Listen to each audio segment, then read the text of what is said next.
Hello everyone, this is Tactical Lich here, and today we are back to Total War Warhammer 3 online multiplayer. We'll be playing as the Cathay in this hybrid battle game mode against our opponent here, me, playing as Khorne.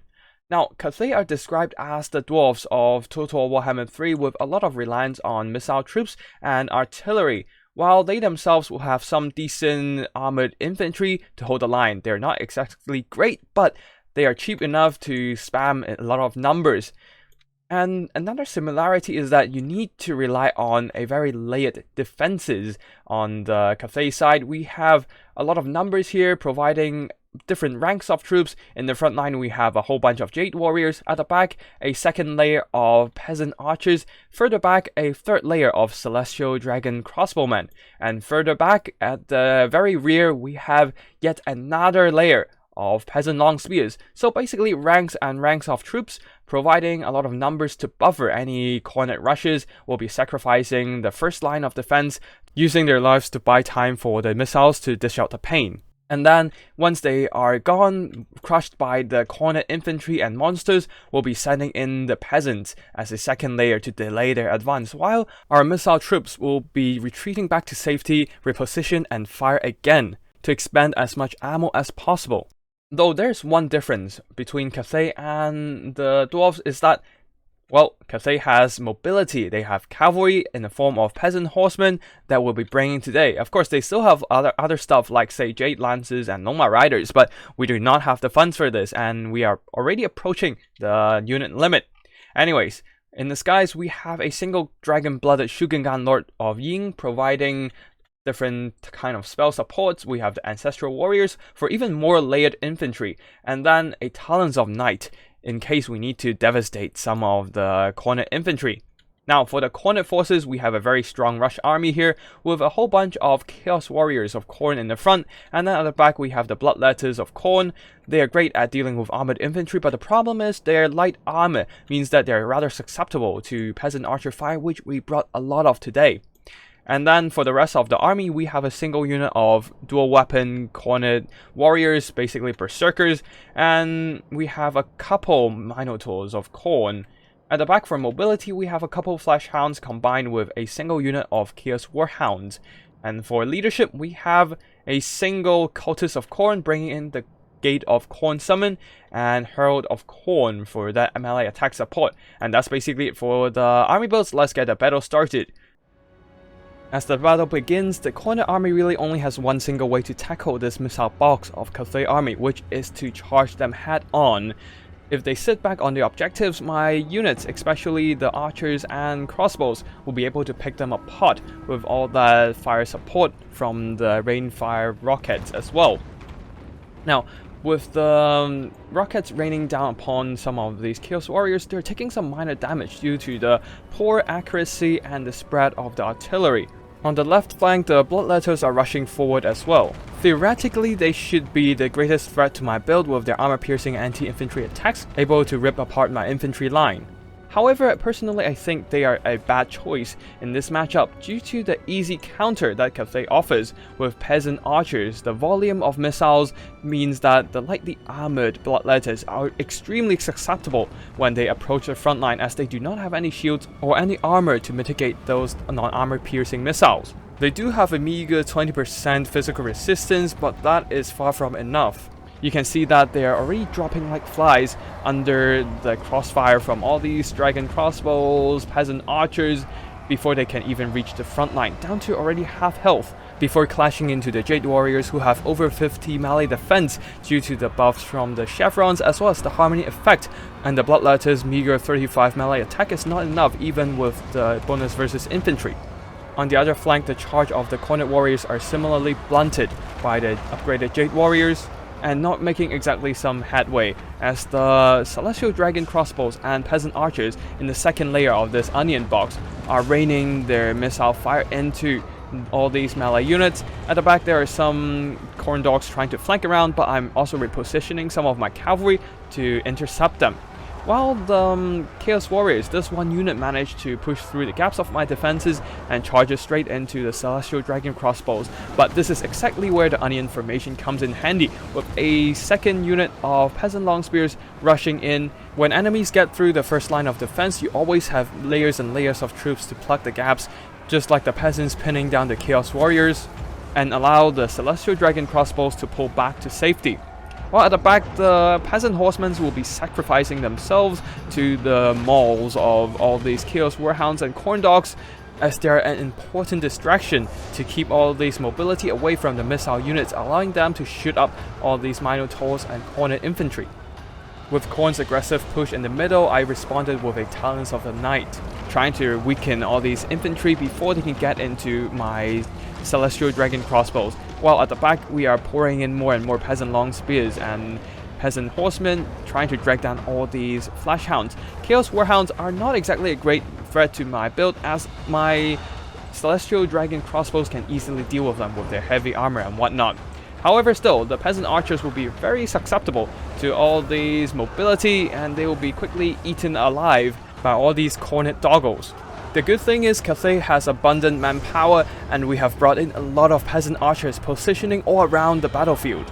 And those that are not dragged into melee are freely cross-firing into the middle blob of Minotaurs, where the Minotaurs of Khorne does not have the best of armor to mitigate these missiles damage. 70 armor is pretty decent, but still not quite enough to compensate for their larger hitbox, making them easier targets for arrow fire. Anyways, there are more Peasant Long Spears fighting, dragging down all these Minotaurs, while the Peasant Archers will be using their lives to buy more time for the Dragon Crossbows to continuously bombard these Minotaurs, while this one Fire Rain Rocket Crew is basically out of protection right now.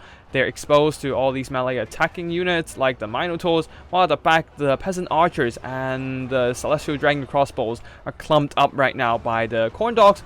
The Peasant Archers, unable to hold their leadership under the onslaught of Minotaurs, are routed, but the Celestial Dragon Crossbow holds.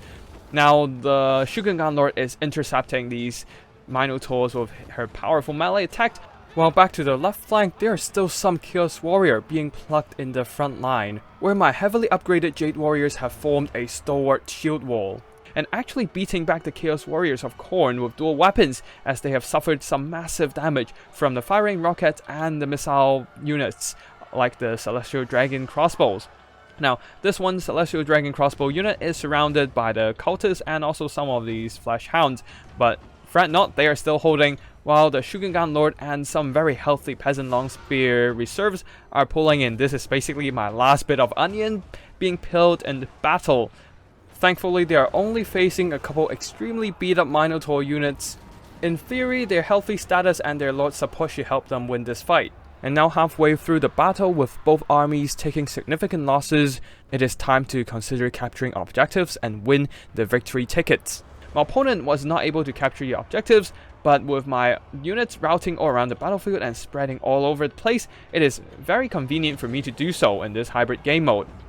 Now, there are still some Khorne Dogs being a menace to my backline, so I'll be summoning in the Ancestral Warriors, hoping to pin them down. And with their magical anti-large attacks, these Khorne Dogs will be dragged down in no time. At the back, the Minotaurs are routed by some returned Dragon Crossbowmen, though unfortunately the Peasants are simply taking too much damage in this battle and are routed from combat, leaving only a rather healthy Dragon-blooded Shogun Lord in the fray.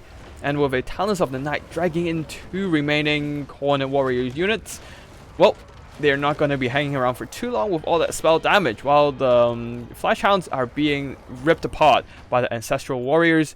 And in the front line, the last bit of the Chaos Warriors are being dragged down by the Jade Warriors, who have emerged victorious. They're actually cheaper than the Chaos Warriors of Khorne, and with the Harmony effect, they were able to have an early advantage in this melee fight, especially after the Chaos Warriors taking too much damage, lowering their leadership and losing that frenzy buff. So, with all these units routing from the Khorne side and my Jade Warriors moving to capture Objective 2, Objective 1, and one single regrouped Peasant Long Spears are capturing Objective 3, there's actually not much else my opponent me can do with only a couple heroic units. So let us fast forward here as my peasant archers and celestial dragon crossbows tries to use up their last bit of ammo.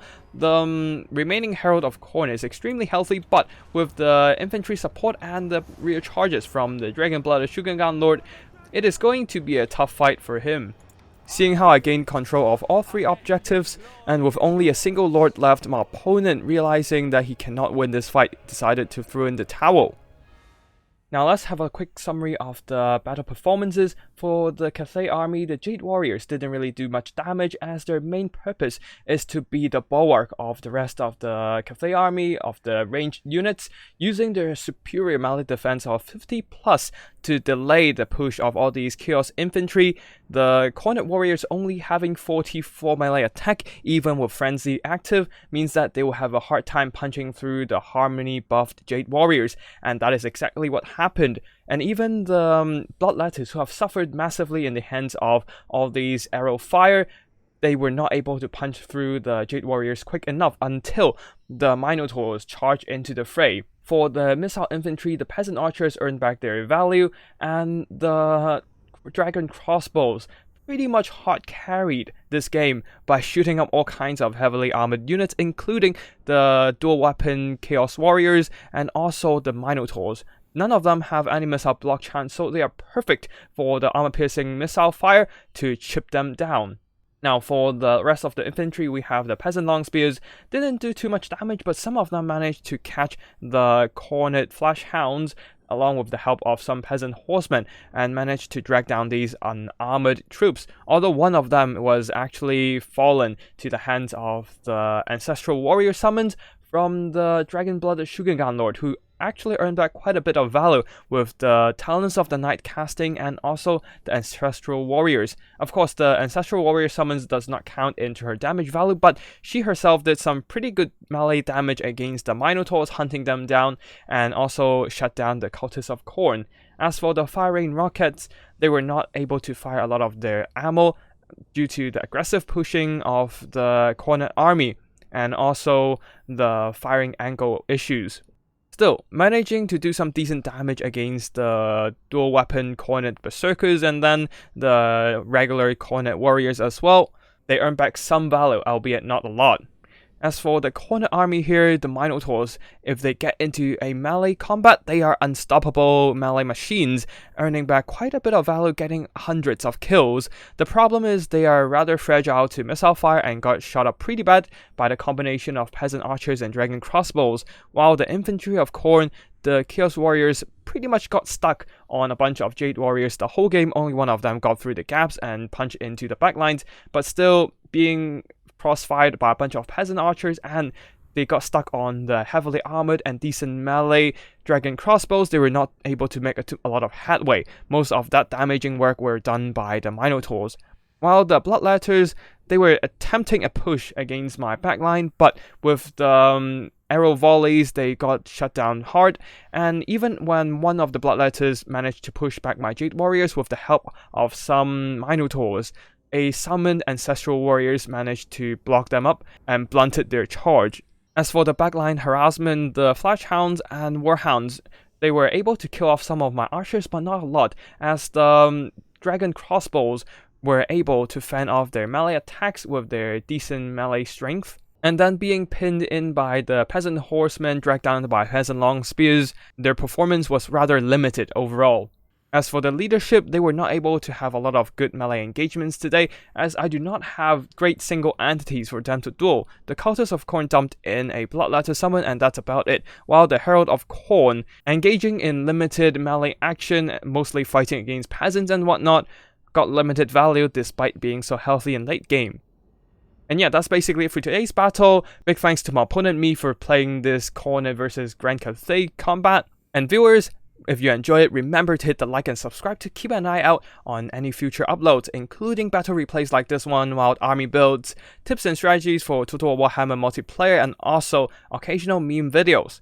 And if you have any replays that you want to showcase, feel free to drop by my Discord or send me an email with the replay file attached. I'll be sure to check them out. And yeah, that's basically it for today. Thank you for watching, and I'll see you in the next one. Tactical Lich, signing out.